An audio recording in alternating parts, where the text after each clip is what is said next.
And we're back. Vampire the Masquerade, Night Road. You check your iPhone. It's broken. You take out the SIM card and destroy it. Then destroy the spares you carry. You wear a watch because sunrise is never far from your mind, and yes, that's broken too.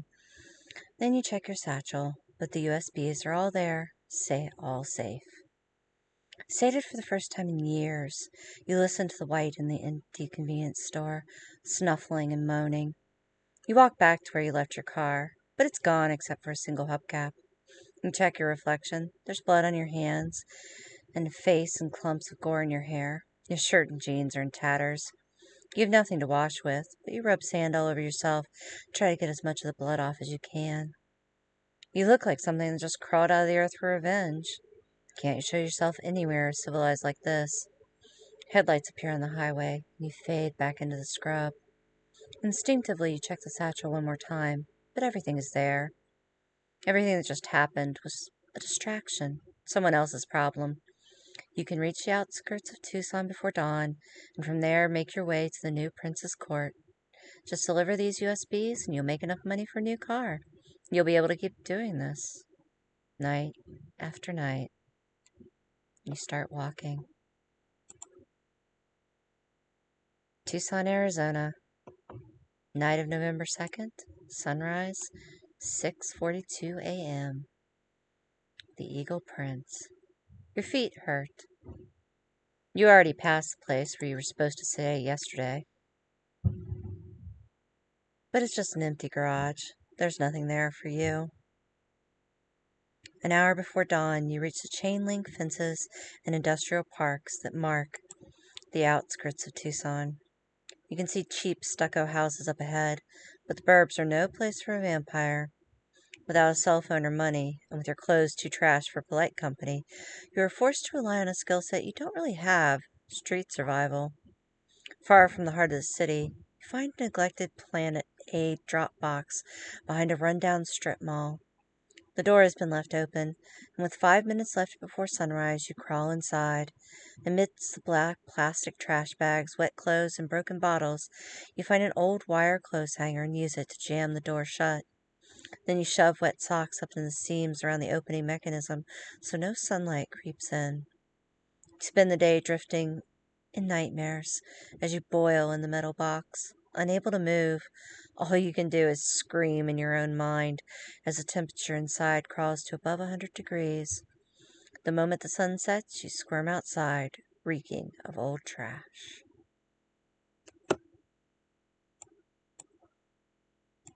By Cain, I am not going to continue to exist like this. I don't care what things I have to do to get a clean apartment and a nice car, but I will do them. As you kick some black filth off your ruined boots, BMW i8 rolls past without making a sound. You're not asking for a BMW. Just a car that runs, a screen that isn't cracked, boots that aren't... Christ, what is stuck to your boots? You check your USBs. Your satchel is shredded beyond usefulness, but the delivery itself is fine. You're a few hours from where you need to be. You're going to walk in there looking like hell. But you're not going to walk out of there like that. You promise yourself. You never wanted to come back to Tucson. It's been a black spot on your personal map for years. But here you are. You have to avoid the good neighborhoods, the big stucco houses on their little plots of lands, with their raked-out front yards and blue recycling bins. For a few minutes, a black and white Mustang with a thin blue line Punisher decal in the hood creeps behind you in first gear.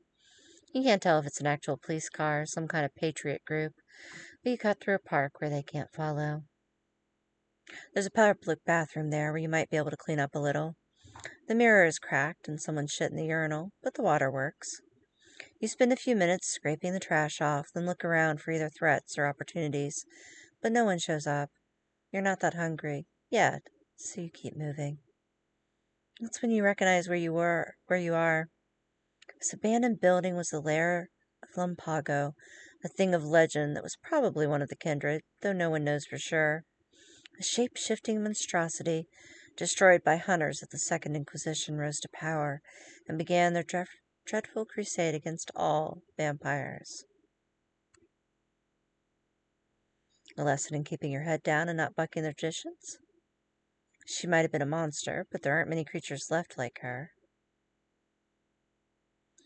A cannibal corpse wallowing in a sewer. Vampires are worth more than that. They were right to destroy her.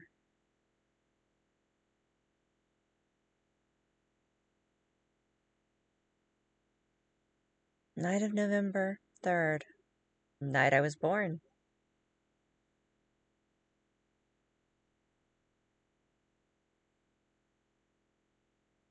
This might not be my Toreador's true feelings, but it's kind of mine.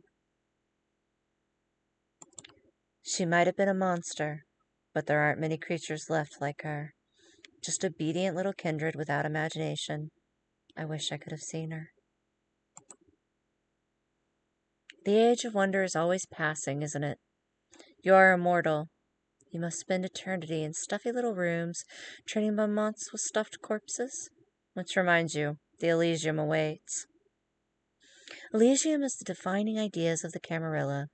It is a neutral meeting ground where violence and the use of vampire powers are forbidden. In many Elysiums, kindreds are allowed to exist as they are, not as the Masquerade demands they be. Your sire dreamed of founding one. The Tucson Elysium is located on the roof of a nightclub called the Viper. You can hear the pounding industrial music from the parking lot. But you're not here for the party. You've been outside the Viper before, but never in and never up. You scan the rooftop and wonder whether to approach first or try to hunt. It's bad form to arrive in an Elysium hungry, but hunting nearby is often forbidden, since it attracts notice. An eagle settles on a fire escape. You remember the way that eagle looked at you a few nights ago, and you suspect it's the way in. You follow it up the fire escape. Your Auspex enhanced vision detects something hidden as you climb the steps, but you're too tired to pay much attention until you reach the top step and the empty-looking rooftop of the Viper disappears, replaced by a sprawling patio covered in cacti and desert shrubs. Footpaths lead through the secret garden, and a small stone bridge crosses narrow rivulets of cold, flowing water. From here, the lights of Tucson are invisible, and the night sky is the way it is deep in the desert. Shades of purple and blue and black, with the Milky Way brighter than you've ever seen it. You're frozen in place for a moment, hypnotized by the shadowy magnificence of the rooftop. You force yourself back into motion when you feel the music from the nightclub below, buzzing unpleasantly through the trashed soles of your boots. You cross the flagstones. Your fellow kindred watch you with disgust as your boots leave a trembly trail of black dirt. But you size them up quickly and dismiss them just as quickly. The weak Camarilla fledglings and neonates, ghouls, dead-eye mortals, and blood dolls. You look around for someone important. The eagle flies past you and lands beside a young-looking man in a linen suit with turquoise jewelry. He's conversing in a worried tone with a Nosferatu, a particularly hideous example of the clan, whose face is a death head of gray-black muscles, as if her skin has been peeled away. Her monstrous face contrasts with her striking and powerful physique.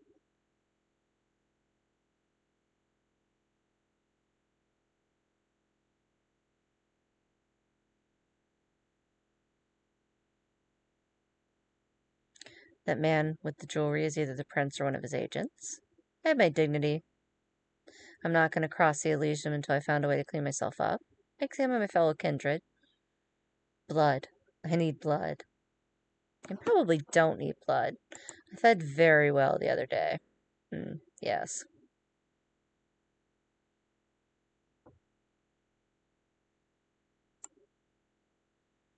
Let's go see if we can charm a prince. We'll worry about our dignity later. Slightly out of character for a Tory, but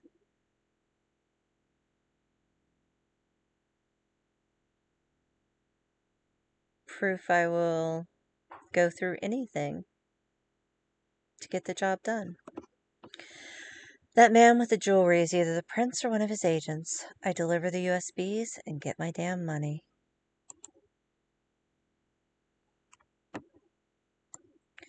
The man in the turquoise jewelry watches your approach with a slight smile. He's seated comfortably in a wicker chair next to a small zinc table with an old laptop, a white hat, and a heap of typed and handwritten correspondence. The Nosferatu standing beside him only scowls. "Welcome to Tucson," he says. His accent is foreign, from someone in Europe, despite the Native American jewelry and the wide-brimmed hat in front of him. "I am Prince Latau. This is Dove, and you are Kitu," he says. "The courier. It looks like you had a difficult journey." A clump of mud falls out of your hair and splats onto the flagstones. "Give us the data, degenerate," the Nosferatu snaps. Dove is wearing a silk-screen jacket, kicked around Converse All-Stars, and a snapback with a local minor league baseball team on it.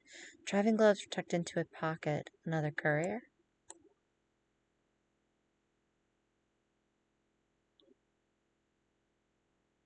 "Money first, sewer rat?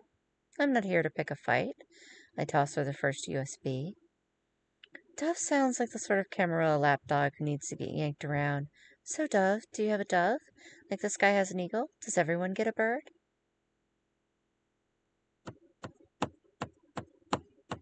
"Do I want to play nice? Safe?"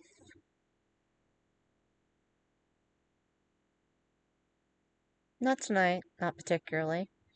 Perhaps that will make my character a little uneven, but it is what it is." Dove sounds like the sort of Camarilla lapdog who needs to get yanked around. "So, Dove, do you have a dove? Like the sky has an eagle? Does everyone get a bird?"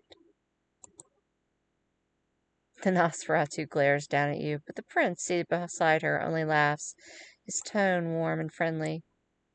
"Dove has little interest in creatures of the night.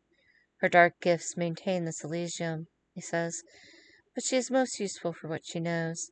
And right now, she wants to know what's on those USB holds. I imagine you do too. You've yanked her around enough, so you set the USB on Prince Latau's table." "Thank you, Kitu," he says. Latau's laptop is an old Asus, probably intended to read information once before it's destroyed.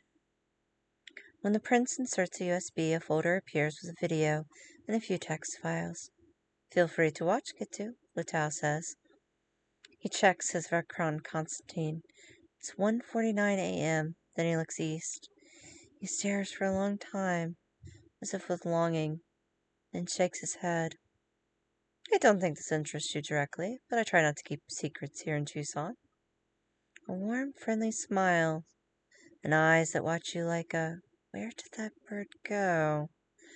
The video opens awkwardly, with a hand holding a webcam. You see a man's face, and then you see the ritual chamber. Tremere, the warlocks, the usurpers.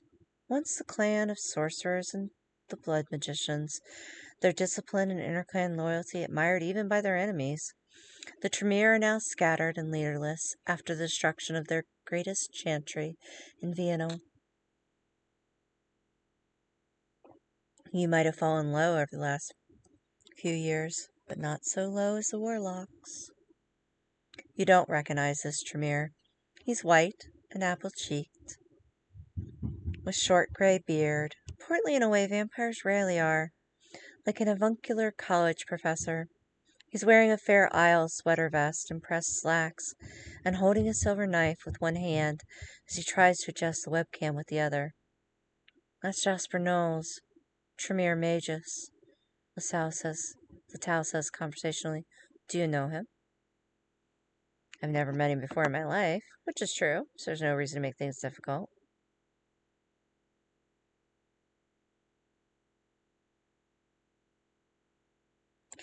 "I've never seen him before in my life," which is true. There's no reason to make things difficult. Latau watches you closely as you answer, tongue against his teeth, concentrating. He thinks you know something, but you've never seen this Tremere. Dove gasps.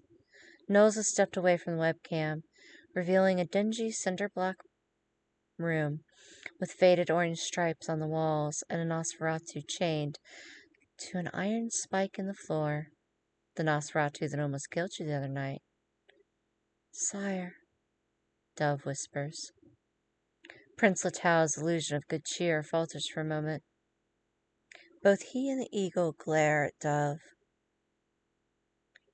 You're here so he can get a read on you, not so his underling can give you information. This experiment has gone on for as long as it can, Knowles says in the video. Science sometimes ends in failure, my dear, and so does our version of it.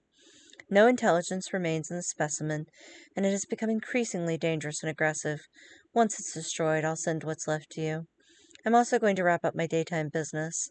I know that we are still allowed to communicate via email as flesh and blood citizens, but my mortal identity is almost 80 years old, and soon people will wonder. Something off screen draws Nill's attention. He turns the knife, ready to insert it into his wrist. Perhaps use blood magic? Unfortunately for Knowles, he's looking the wrong way. As he stares past the webcam, a figure detaches itself from the shadows of the wall, walks almost casually up to the chained-up Nosferatu, and removes its shackles. The rest of the video is chaos.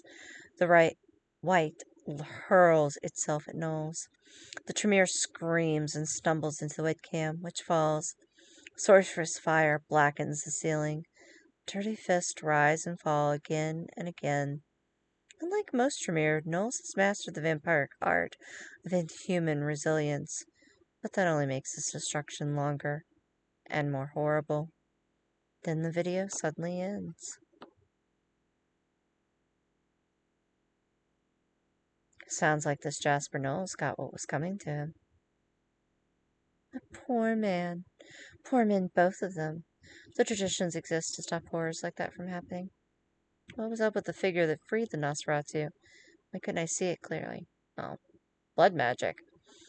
It sounds like this Jasper Knowles got what was coming to him. You've never seen Knowles before, Tao says. He sounds frustrated. Dove, go back. Who was that shadow? You watch it again. The shadow's just a blur of formless motion. An impressive disguise, the Tao says thoughtfully. Freeze framing on the blur.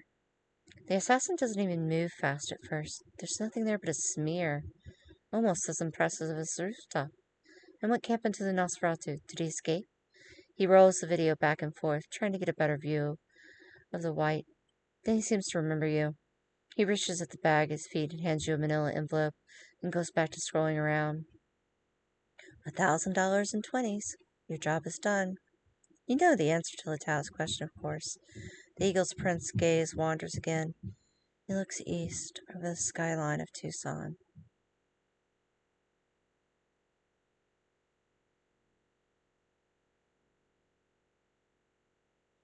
I share what I know about my encounter with the white. This will let me get in good with the Camarilla, which might go further than $1,000 ever could. You described the battle and your narrow escape from the mindless Nosferatu. I'm surprised you're still alive, little neonate, Latau says. The Nosferatu you fought was old and powerful in his time, a child of Rare Mouse himself. Then his tone hardens and slices through the air like a razor. Dove, your sire is now your responsibility. Find him and destroy him. You have 7 nights. Watching the video seems to have taken all the fight out of the Nosferatu. She just nods. You have too many questions. The most obvious is, why did Prince Latau let you watch the video?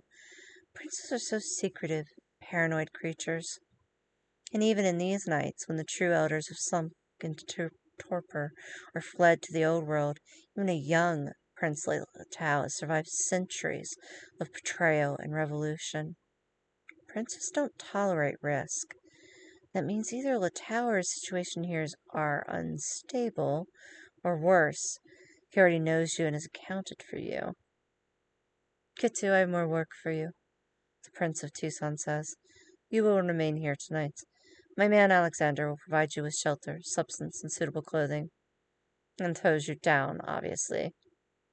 I apologize if he treats you like a horse, but he misses horses. Alexander is a small and sallow man with lank black hair. He wears an oversized gray suit, like a refugee from some 20th century war. He does not smile, which is for the best, since you see that his teeth are gray. "Follow me," Alexander says. His accent is thick and his breath acidic, like bile. An old ghoul. Kindred grow strange and cold as they age, but old blood slaves are stranger still, and sometimes more dangerous. After a shower, the servant leads you back to the glass observation room above the club's main dance floor, where a selection of clothing is waiting, and you realize that Prince Latau is giving you gifts. That isn't good. He knows what happens if you end up in debt to a prince. "Please," Alexander says, "you must dress for the Elysium. The Eagle Prince insists." You glance at the clothing on display. Latau isn't exactly draping you in Armani, at least. You see a mix of work clothes and streetwear, but nothing too upmarket. You don't see any bloodstains either.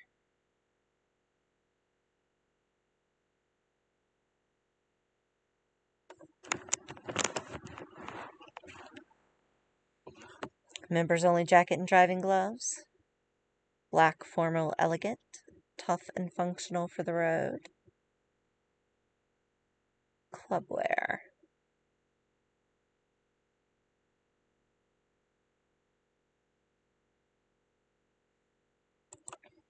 Something tough and functional for the road. A black leather jacket and engineer boots. You flip through the options until you find a black leather jacket with just enough wear that you don't look like a poser. The engineer boots are big, heavy, and probably out of fashion, but you don't care. You even have a military surplus duffel bag for your courier work. Black jeans and a pack of t-shirts in black, white, and gray. Black, white, gray, and red complete the ensemble. You also find a scratched up Panari Luminar, a fake, obviously, in a wide cuff band of black leather. You ascend metal stairs that thump with the bass of the EMD below, back up to the rooftop Elysium. Latau's eagle watches you. A Gangle prince is unusual, even in these nights. You wonder where Latau came from, and you wonder what he wants with you. He is still watching the video and reviewing whatever information they got from the other USBs. Dove is scanning the parking lot below. "You will be remaining with us for some time," Alexander says. "You understand what this means? Yes?" "Of course you understand what will happen if you try to flee. You look towards that parking lot, too. You need a car." "We are very friendly people in Tucson," Alexander says, finally smiling. It's an awful sight. Little gray rat teeth, skin that crinkles like paper. Not like other cities you may know. Speak to people about what you need. Dove was like you once. She drove. You need a car. She has cars. Her retainer, Carlos, is the one listening to music from below. He's a police officer. He has, rooms, stashes of the shit. Is that what is said? He keeps evidence rooms with the good shit. Maybe you need that sort of man. He's proud and cruel, though. Do not let him bait you." Carlos spots you and Alexander looking at him and gives you the finger. "And if you need blood?" "I was a doctor in my youth. When I was young, I said to my teachers, 'It's bleeding. It does not work. It does not make the patients better.' Isn't that funny, knowing what I know now? Ah, a little joke. But I have an important job. When kindred feed and kill and endanger the masquerade, I tell Prince Latau. I hate telling them these things. I would prefer if kindred came to me for advice. I will give you this advice now. Do not hunt near the viper. It is not permitted, and of course do not use your gifts here. The sudden movement of blood, it upsets Dove."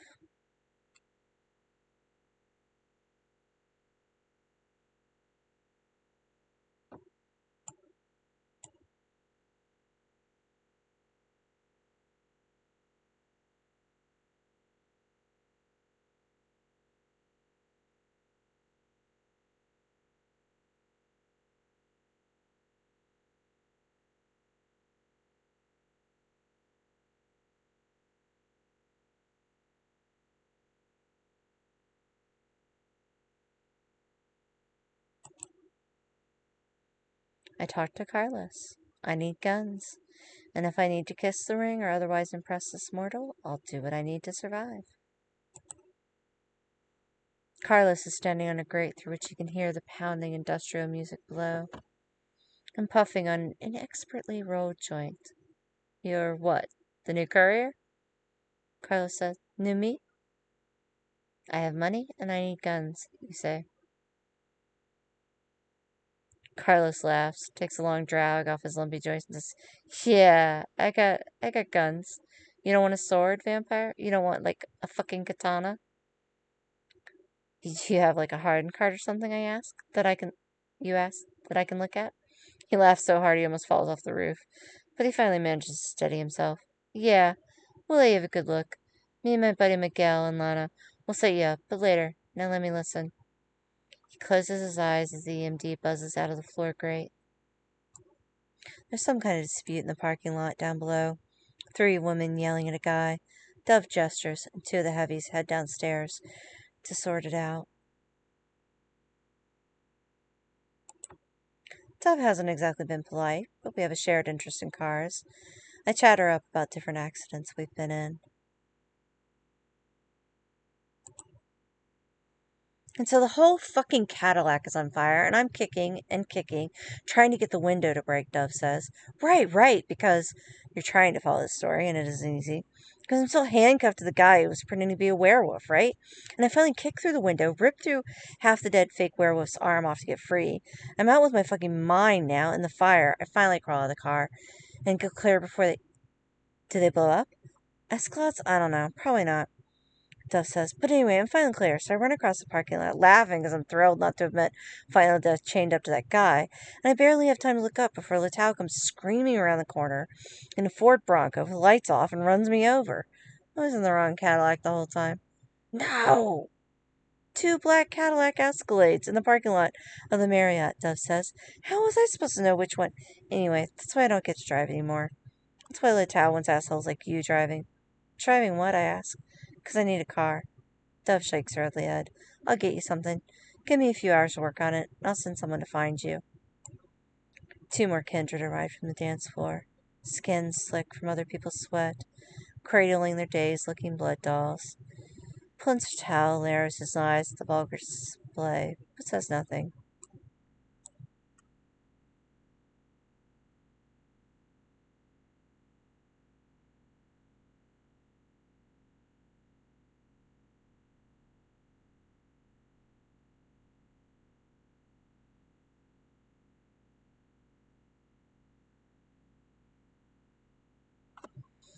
I talk to Latow. I flirt with Latow.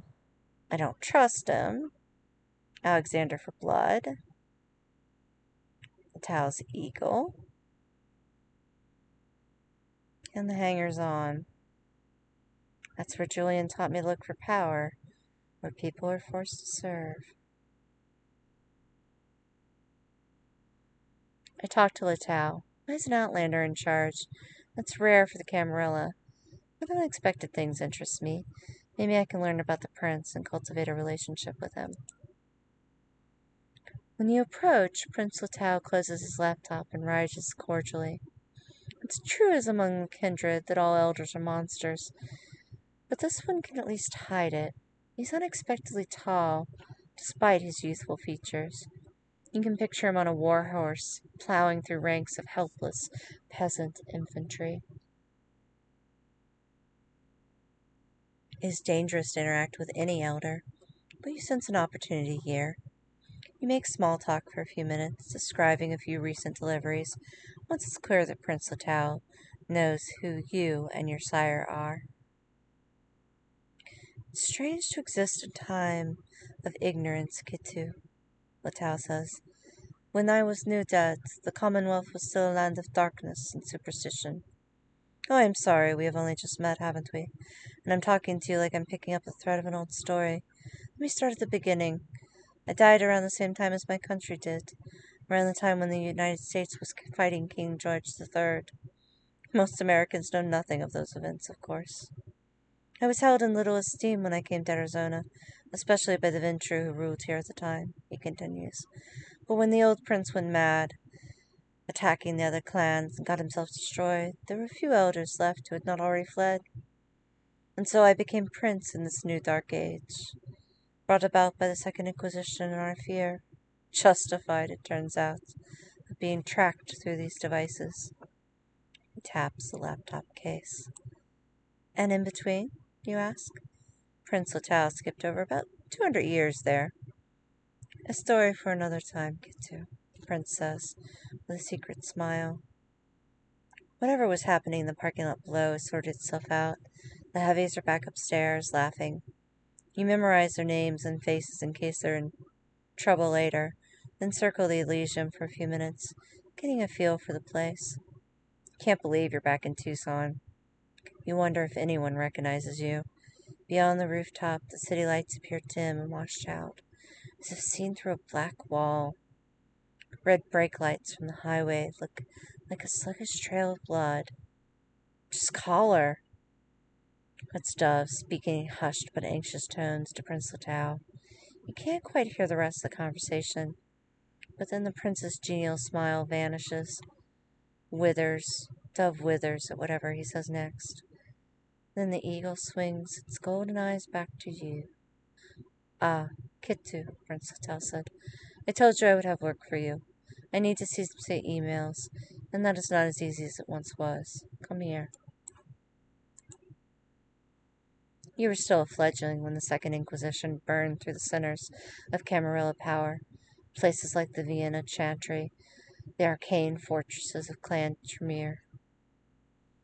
You weren't important enough to draw the SI's attention. Been quiet for years.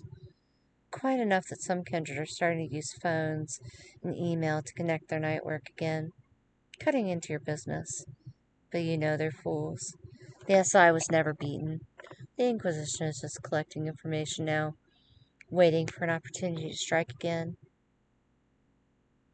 Prince Latal does not want to give them the opportunity. You come highly recommended, he says, and I hate to see a proud member of Clan Toreador brought low by circumstances. I need you to run letters to a few cities near Tucson. Don't worry, nothing more than a single night's trip.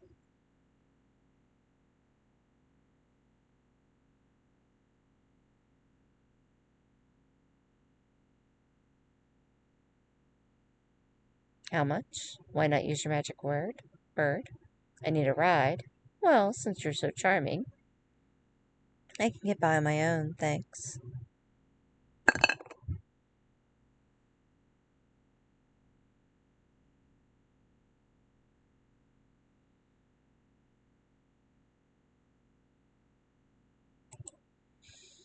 Well, since you're so charming, flirting openly with an elder might be stupidly dangerous. But Latal is so charming. Latal smiles, either genuinely delighted, or cynically calculating how to exploit his interest. But before he can choose his word, Dove turns to you and says, Prince Latal doesn't need your commentary. Well, the prince laughs warmly and says, but we need all their help here in these difficult nights, and we can pay $1,000 for the first delivery, more later based on your performance and how much you've impressed my court.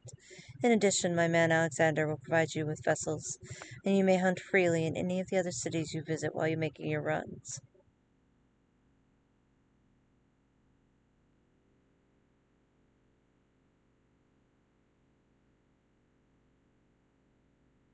If I have to work for the Camarilla to stay alive, Latal might be my best choice.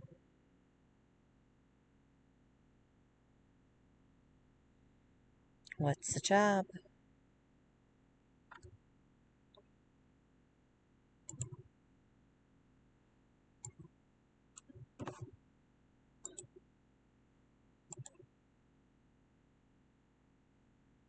The Camarilla relationship is still poor, but it's not horrible.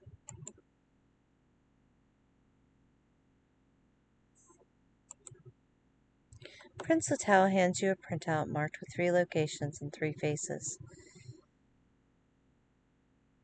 You don't recognize any of the 3 faces, which is a relief. Maybe you can keep this professional. 3 people need to know about the final death of Jasper Knowles.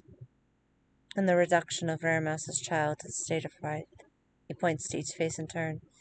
Invidia Call worked closely with Jasper after she escaped New York and showed up here.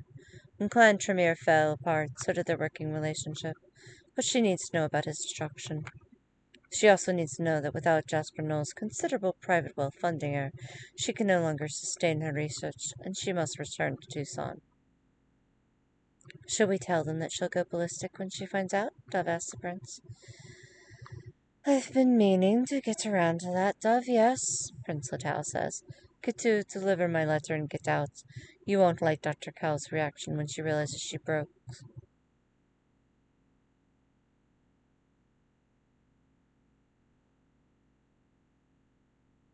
Why can't you keep her funded? Sounds like she's doing interesting work. Work I'd like to check out, actually. No money, Dove says with a shrug of her brawny shoulders. That's how the world works, even for blood witches. Littell points to the next face. Paternoster is one of the rabble. A Bruja. He lurks in St. Basil's Hospital in Phoenix, looking after the lost lambs of our flocks. Other rabble, the clanless, thin bloods, the mad ones, maybe even Gangrel.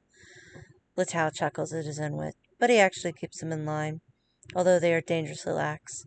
In fact, I would like you to encourage a bit more tidiness from the kindred at St. Basil's. No open feeding, no drug running, no unauthorized embraces, that sort of thing. This is not a formal mission, you understand, but if you can make our dissatisfaction known, I would appreciate it. But more important, with Knowles gone, the hospital will be up for renovation. Those renovations will compromise St. Basil's usefulness as a haven. I'll write instructions for what Paternoster must do.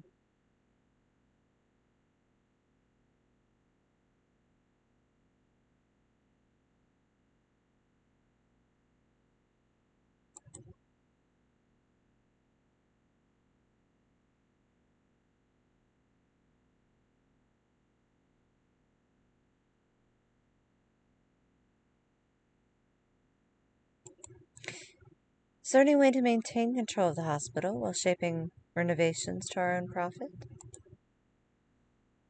They're ambitious, Dove says with a little laugh. Stick to running messages, kid. Littell glances at his second command, then continues. Finally, the Ventru, Helene Alvocron, is at a migrant camp in Cerro Blanco, Texas, Prince Littell says. You may remember her from that excitement a few years ago.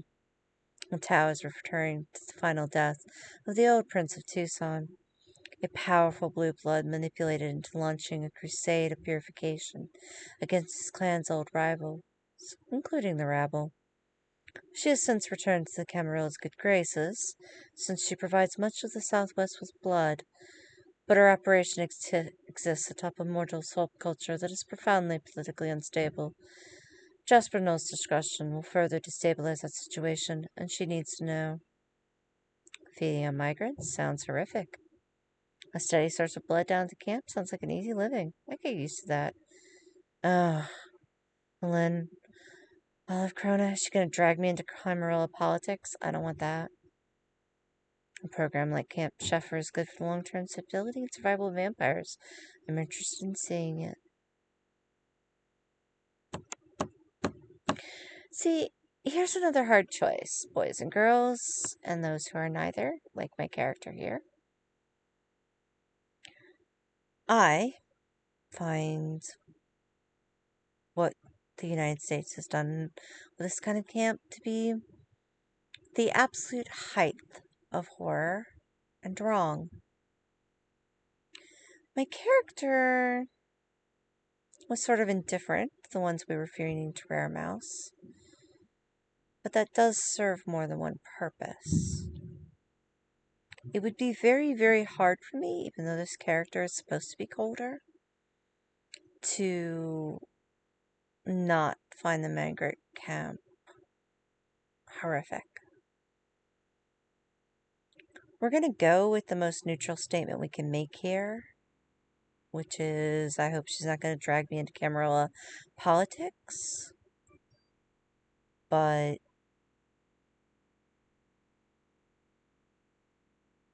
I feel like my character would like the easy living. Personally, I can't do it even if the character does.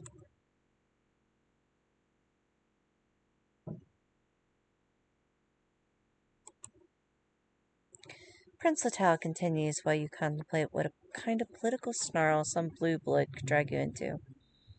Anyway, 3 deliveries, $1,000 each, and you are welcome to hunt in Tucson, and every day you visit for a year after finishing your final delivery.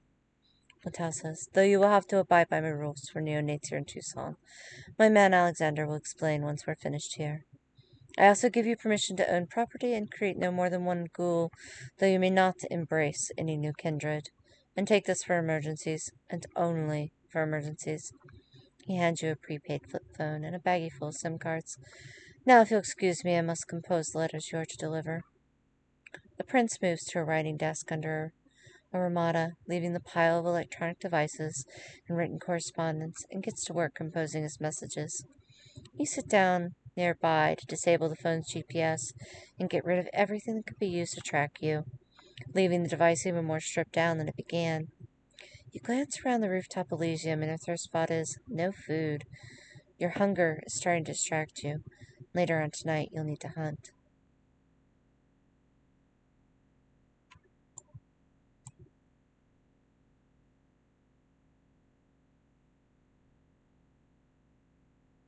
I need more money in hand right now. I persuade Latal to cough up more cash.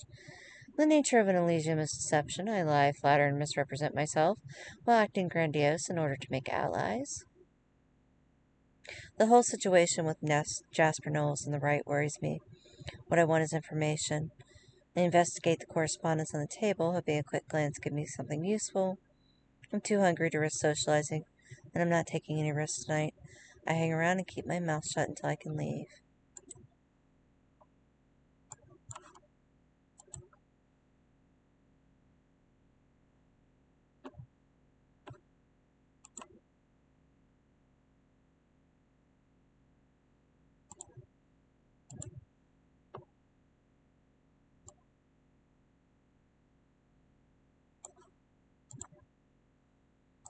The nature of an Elysium is deception.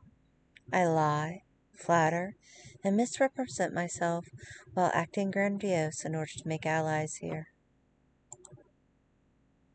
There are more kindred here now than when you first arrived.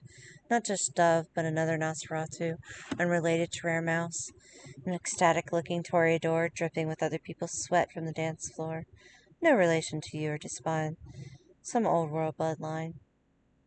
Prince Latal's Malkavian oracle, and a few scummy-looking Ventrue in $3,000 suits, because this is a Camarilla, and they come with the furniture. Latal has a small army of blood slaves, but you learn from whispered gossip none is proven worthy of the embrace. Circulating among the kindred, ghouls, and dead-eyed blood dolls, you charm and flatter, gossip and condemn, all while avoiding any truth about who you are. These kindred are always young. So are you, of course. But these are practically all Latal's pets. They've seen nothing of the world. And tricking them into liking you is like passing out dog biscuits at the pound. You imply that your work for Prince Latal is much more important and secretive than it really is. Drop a few hints about your clan, while never mentioning your sire. Describe the white in a bleak way, as if you deal with chained-up horrors all the time. When you leave, your name is on every sticky tongue.